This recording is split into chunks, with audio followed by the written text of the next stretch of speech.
Hey, welcome back to my channel. Thanks for tuning in again. I'm Sunny Rosario, and you're joining me right here on Native. I am bringing you today an article from actually a mainstream news source. I don't often read mainstream news, and I will even less often bring you articles from mainstream news because I don't find it all that helpful.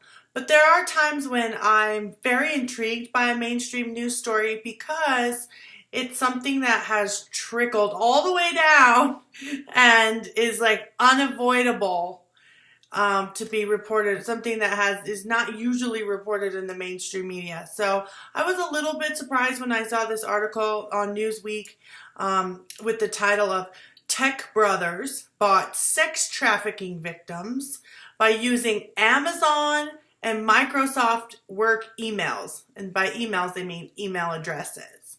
I guess there's a part of the story where the pimps wanted to make sure that you were not a police officer, and so they were requesting that you send a work badge or an email from a work email account to verify your identity that you're not a cop. So, like, who does that? Who's just like, okay, I need a hooker, I'm just going to have to put my email address.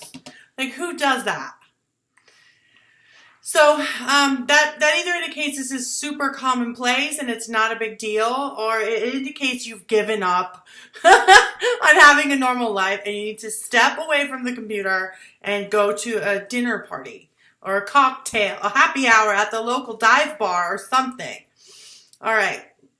Not to make light of this very serious issue, but sometimes you just have to make fun of these fools who find themselves in the news, don't you? So this comes to us from Nina Burleigh something on 12/21 on Newsweek.com, and it says, updated, Silicon Valley's female problem was well known long before the hashtag #MeToo movement started toppling piggish men in media, politics, and the arts. I'm going to pause right here and say that any woman that knew about that and supported this behavior in the workplace is just as much of a pig as any man. You're a pig. You're all a bunch of pigs. You're disgusting swine and you belong in the dirt with each other, you pigs.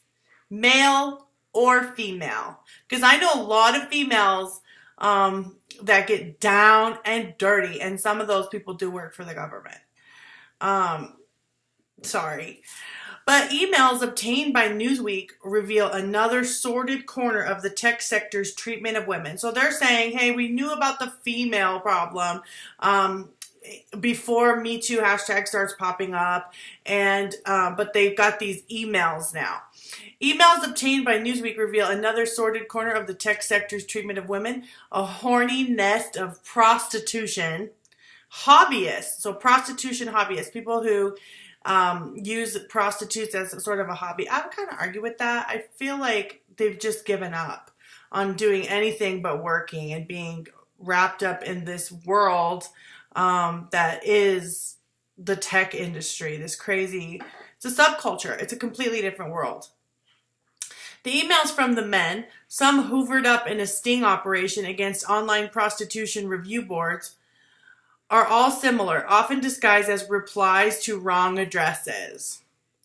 So they say, I think you might have the wrong email address, wrote one man from his Amazon work address to a brothel. So they were communicating with the brothel, but they were also trying to conceal it by responding by saying, oh, sorry, wrong number. You know, kind of like if you have like a Sancho, which is a boyfriend, and then your Sancho calls you like when your husband's standing there and you're like, sorry, wrong number. Like it's some shady stuff going on. Keeping up with this story and subscribe now. Okay, they want us to subscribe. Think you might have the wrong guy, wrote another to a pimp from his Microsoft Work email. Got it, wrote a man at an Oracle email address, also directed to a pimp. So it's a pattern. Sorry, you have the wrong email address, you've got the wrong guy, or just some cryptic, got it.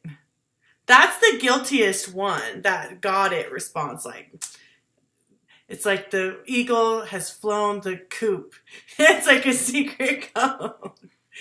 Those emails are among hundreds fired off by employees at major tech companies hoping to hook up with trafficked Asian women. They were on their work accounts because Seattle pimps routinely ask first-time sex buyers to prove they're not cops by sending an employee email or badge. The cache of tech company emails were obtained by Newsweek via a public records request to the King County Prosecutor's Office. It's amazing what you can get turned over if you do FOIAs and requests. Maybe we'll do a whole video on that. Law enforcement authorities have been collecting them from brothel computers over the last few years. Some were obtained in connection with the 2015 sting operation that netted high-level Amazon and Microsoft directors. Interesting. And it says there's a related article, Senators Battle Tech Giants Over Sex Slaves and Russia. The tech sector's many problems with women, from notoriously hostile workplaces and quotidian sexual harassment to CEOs with histories of violence against women, have been widely reported for years, including a Newsweek cover story. Heard a lot of those rumors going around for sure. In the news and in like your personal life, you hear things from people who have worked in these industries, some of these companies. But one aspect of the industry's bad behavior has received little attention: the widespread and often nonchalant attitude towards buying sex from trafficked women, a process made shockingly more efficient by internet technology. And some studies suggest that the tech sector, overwhelmingly male and requiring long, lonely hours on a computer, has more avid consumers of prostitution than many other fields. I think that's really sad. I think it literally means that you've given up on having a normal life.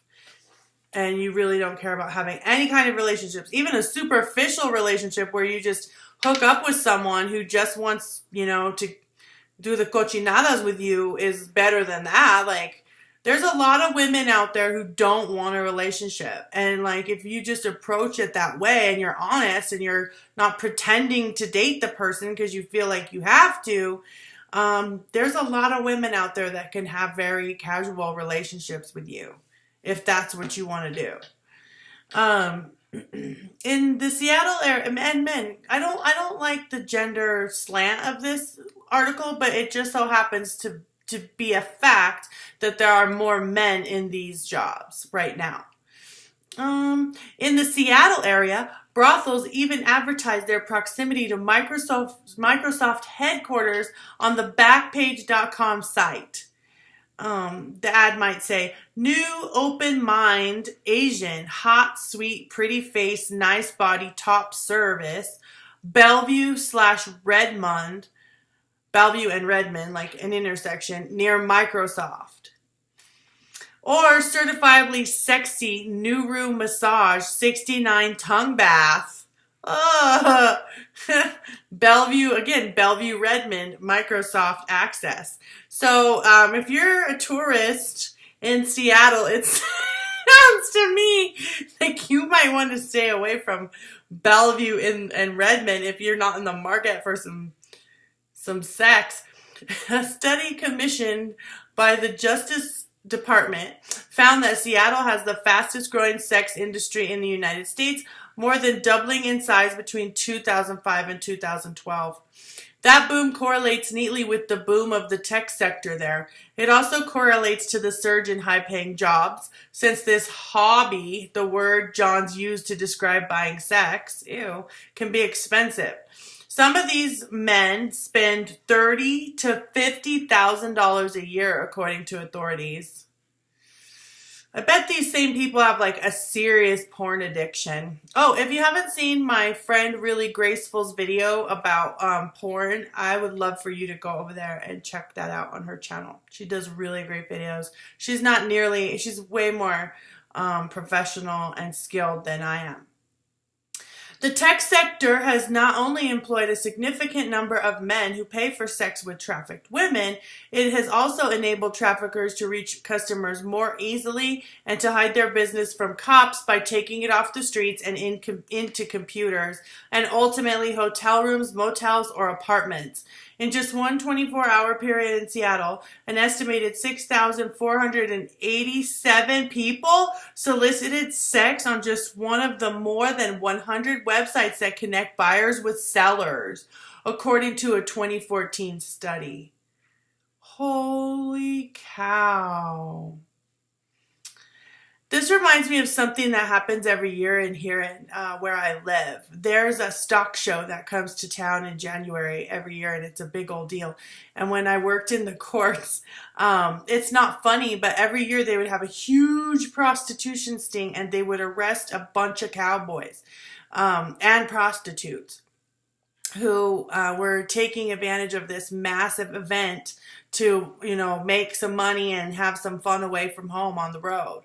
So, and then also really graceful, whose work I always talk about her because I respect her so much. She did it's actually kind of timely and appropriate for where we are. She did a piece on the Super Bowl, which landed her,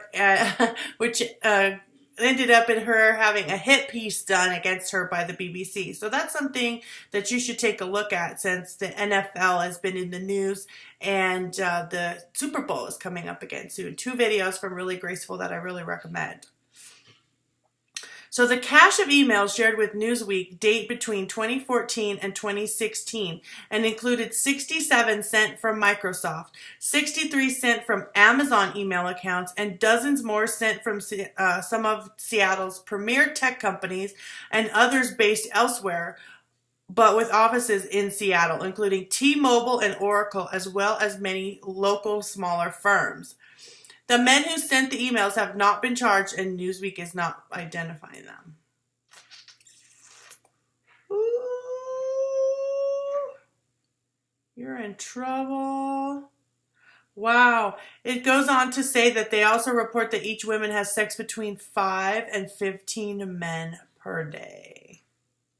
They don't speak English.